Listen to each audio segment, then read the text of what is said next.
Hello everyone. Today we will discuss the topic of institutional planning. Institution plan एक ऐसा plan होता है जो किसी भी इंस्टीट्यूट के द्वारा बनाया जाता है, उसके पास अवेलेबल रिसोर्सेज को ध्यान में रखते हुए, उसकी नीड्स को ध्यान में रखते हुए।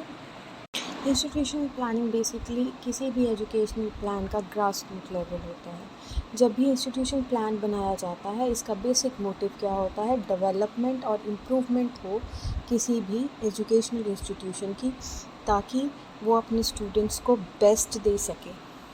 According to M.V. Butch, a program of development and improvement prepared by an educational institute on the basis of its felt needs and resources available or likely to be available within a view to improving the social program and social practices constitute a plan of institution. It is based on the principle of optimal utilization of resources available in the school and the community. The plan may be for a longer duration or a shorter duration. Means institutional plan एक ऐसा plan है जो institute के prepare करता है for the available resources, चाहे वो उसके पास अवेलेबल है, चाहे फ्यूचर में उसके पास अवेलेबल होने वाले हैं। एक ऐसा इंस्टीट्यूट प्लान होता है जो हमें गाइड करता है कि मैक्सिमम यूज़ कैसे किया जाए किसी भी तरह के रिसोर्सेज का। और ये प्लान ज़रूरी नहीं है कि लॉन्ग टर्म के लिए हो, ये शॉर्ट टर्म प्लान भी हो सकता है। Characteristics of institutional planning. Institutional planning तो नीड बेस्ड होती है, मींस हम ज़रूरत के हिसाब से, हमारे पास अवेलेबल रिसोर्सेज के हिसाब से इंस्टीट्यूट प्लानिंग करते हैं। Second thing is optimal utilisation of resources, means कि हम जितने रिसोर्सेज हमारे पास अवेलेबल हैं उनमें से मैक्सिमम आउटपुट लेने की कोशिश करते हैं।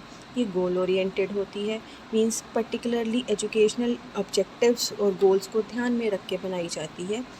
ये फ्यूचर प्लान होता है, मींस इसमें चेंजेस की जगह होती है, मतलब फ्यूचर नीड्स को ध्यान में रख के बनाया जाता है, इसलिए इसे पर्सपेक्टिव प्लान भी बोलते हैं। और बेसिक मोटिव ही इम्प्रूवमेंट होता है, means one has to improvement किस चीज़ में लानी है, चाहे वो एजुकेशनल सेटअप है, चाहे वो हमारे पास अवेलेबल रिसोर्सेज हैं। इंस्टीट्यूट की कॉन्टीन्यूस डेवलपमेंट में हेल्प करता है। और ये wastage in the terms of money, time, उसको ध्यान में रख के किया जाता है कि मिनिमाइज़ की जाए वेस्टेज और रिसोर्सेज की। Next is need and importance of institutional planning. First is for the betterment of and improvement. सभी इंस्टीट्यूशंस जो भी प्लानिंग करते हैं वो अपने बेटरमेंट के लिए करते हैं, इसकी उनका जो भी टास्क है, रूटीन प्लानिंग या सिलेबस की प्लानिंग इस टाइप से की जाए ताकि वो बच्चों स्टूडेंट्स की बेटरमेंट के लिए हो। Next is to give proper direction to the educational objectives. Institutional planning help करती है कि डायरेक्शन प्रोवाइड करे प्रॉपरली, जो भी ऑब्जेक्टिव्स हमने सोचे हैं या समझे हैं उसके अकॉर्डिंगली हम अपने प्लान को आगे फर्दर मूव कर सकें। Third is for maximum utilisation of resources या optimum utilisation of resources, means कि जो भी हमारे पास रिसोर्सेज हैं हम उनको प्रॉपरली यूज़ कर सकें, हमारी अवेलेबल रिसोर्सेज को हम ढंग से यूटिलाइज़ कर सकें ताकि हमारी जो स्कार्स रिसोर्सेज हैं वो हाईलाइट ना हो। Next is for national development. Educational planning जो भी होती है वो इस टाइप से होनी चाहिए क्योंकि नेशनल की इम्प्रूवमेंट के लिए भी काम किया जा सके उसके साथ। अकॉर्डिंग टू बीगी NAAC, since the implementation of plans and programs is an important and vital as plan formulation, so institutional planning has special contribution to make in national development. Next is to encourage initiative of individual teachers, means कि institutional planning से हम इतनी ही freedom या creativity teacher को provide कर सके ताकि वो अपना बेस्ट जो है वो दे सके इंस्टीट्यूट की बेटरमेंट के लिए।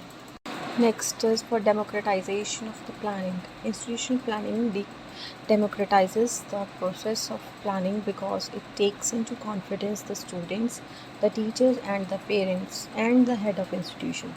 Means ये सभी को टच करके चलती है, सभी को साथ लेके चलती है, इस वजह से ये डेमोक्रेटिक प्लान होता है। What are the objectives of institutional planning? Institutional planning के objectives क्या हैं? First of all, to bring improvement in the structure of the educational institution or to give direction to functioning of the educational institution and to develop a comprehensive program of improvement of educational system in all its parameters by optimum utilization of existing resources. Next is to give adequate freedom to the teachers to think innovative and creative ideas for the involvement of the institution and other programs in the institution. Next is to shift the emphasis from expenditure oriented to the effort oriented and proper utilization of resources. And last is to create democratic environment to enable every teacher, administrator, parents and students to take part in the formulation and implementation of the plan. I hope you understand what I taught. Thank you so much.